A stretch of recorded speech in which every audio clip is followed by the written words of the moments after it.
and welcome to part 2 of chapter 8 of Anthony Horowitz Stormbreaker. Getting really interesting now. So I won't hold you in any more suspense. I will continue with the chapter. Block A was administration and recreation. Alex passed a number of offices, then a blank white tiled cafeteria. There were about 14 men and women, all in white coats and identity tags, sitting and talking animatedly over their lunches. He had chosen a good time. Nobody passed him as he continued through a plexiglass walkway into Block B. There were computer screens everywhere, glowing in cramped offices piled high with papers and printouts. Software development. Through to Block C, research. Past a library with endless shelves of books and CD-ROMs. Alex ducked in behind a shelf as two technicians walked past, talking together. He was out of bounds. On his own, snooping around without any idea of what he was looking for. Trouble? Probably. What else could there be to find? He walked softly, casually down the corridor, heading for the last block. A murmur of voices reached him, and he quickly stepped into an alcove, squatting down beside a drinking fountain as two men and a woman walked past, all wearing white coats.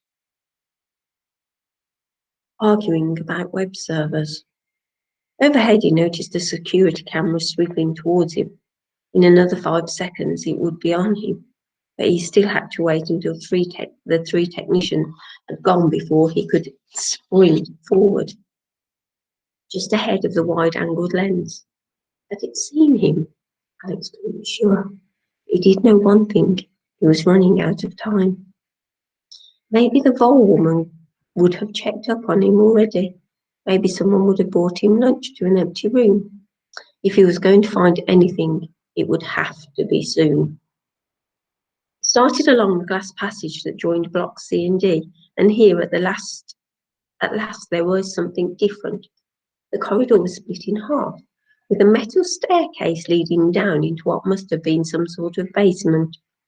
And although every building and every door it had seen so far had been labelled, the staircase was blank. The light stopped about halfway down. It was almost as if the stairs were trying not to get themselves noticed. The clang of feet on metal. Alex shrank back, and a moment later, Mr. Gwyn appeared, rising out of the floor like a vampire on a bad day. As the sun hit his dead, white face, his scars twitched and he blinked several times before walking off into Block D. What had he been doing? Where did the stairs go?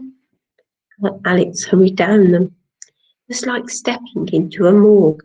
The air conditioning was so strong that he could feel it on his forehead and on the palms of his hands, fast freezing his sweat. He stopped at the bottom of the stairs. He was in another long passageway stretching back under the complex the way he had come. It had led to a single metal door. But there was something very strange. The walls of the passage were unfinished. Dark brown rock with streaks of what looked like zinc or some other metal. The floor was also rough, and the way was lit by old-fashioned bulbs hanging on wires. It all reminded him of something he had seen very recently, but he couldn't remember what. Somehow Alex knew that the door at the end of the passage would be locked. It looked as if it had been locked forever, like the stairs. It was not labelled, and somehow it seemed too small to be important. But Mr. Gwyn had just come up the stairs. There was only one place it could have come from, and that was the other side. The door had to lead to somewhere. Reached it and tried the handle. It wouldn't move. He pressed his ear against the metal and listened. Nothing, unless. Was he imagining it? A sort of throbbing, a pump or something like it. Alex would have given anything to see through the metal. And suddenly he realised that he could. Nintendo was in his pocket. He took it out, inserted the Exocet cartridge, turned it on, and held it flat against the door. The top screen flickered into life, a tiny window through the metal door. Alex was looking into a large room. There was something tall and barrel-shaped in the middle of it, and there were people, ghost-like, mere smudges on the screen. They were moving back and forth. Some of them were carrying objects, flat and rectangular, trays of some sort. There seemed to be a desk on one side, piled with apparatus that he couldn't make out. Alex pressed the B button, trying to zoom in, but the room was too big. Everything was too far away. He fumbled in his pocket and took out the earphones. Still holding the Nintendo against the door, he pressed the wire into the socket and slipped the earphones over his head. If he couldn't see, at least he might be able to hear. And sure enough, the voices came through faint and disconnected, but audible through the powerful speaker system built into the machine. In place, we have 24 hours. It's not enough. It's all we have. They come in tonight at 0200 hours. Alex didn't recognise any of the voices, amplified by the tiny machine. They sounded like a telephone call from abroad on a very bad line. Grin, overseeing the delivery. It's still not enough time. And then they were gone. Alex tried to piece together what he had heard. Something was being delivered. 2 hours after midnight, Mr. Grimm was arranging the delivery. But what? Why? He had just turned off the Nintendo and put it back into his pocket when he heard behind him the squeak of a shoe that told him he was no longer alone. He turned round and found himself facing Nadia Vole. Alex realised that she had tried to sneak up on him. She had known he was down here. What are you doing, Alex? She asked. Her voice was poisoned honey. Nothing, Alex said. I asked you to stay in the computer room. Yes, but I'd been there all morning and needed a break. And you came down here? I saw the stairs. I thought it might lead to the toilet.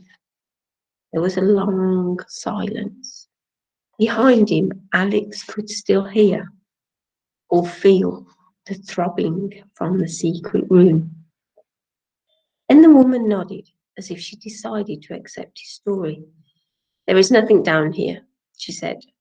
This door leads only to generator room. Please, she gestured. I will take you back to the main house, yes. And later you must prepare for dinner with Herr Sale. He wishes to know your first impressions of the Stormbreaker. Alec walked past her and back towards the stairs. He was certain of two things. The first was that Nadia Vole was lying. There was no generator in that room. She was hiding something, and she hadn't believed him either. One of the cameras must have spotted him, and she had been sent to find him. So she knew that he was lying to her. Not a good start. Alex reached the staircase and climbed up into the light, feeling the woman's eyes like daggers stabbing in his back. Let's see what happens next chapter. Chapter 9, Night Visitors.